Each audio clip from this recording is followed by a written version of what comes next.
مجمع فادركو راه حاضر في الطبعه تاع 2026 اللي صالون جازاغرو، دائما باش نكونوا اقرب من المستهلكين تاعنا حتى من المحترفين.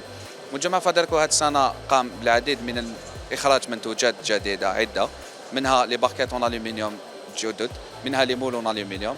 هذا واش راح يخلينا انه نقترب اكثر من المحترفين ونقدموا لهم حلول مبتكره جديده اللي راح تخليهم تكتشف طريقه جديده في المطبخ.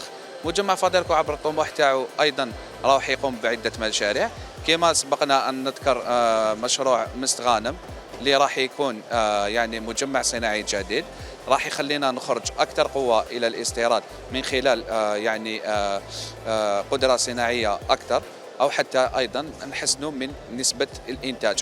وهذا ما يلخص اننا شاركنا في الاسبوع الوطني للتصدير، مثلا خلال فعاليه صيف البارح وين قمنا بتصدير عمليه تصدير الى 6 دول من خلال 39 حاويه.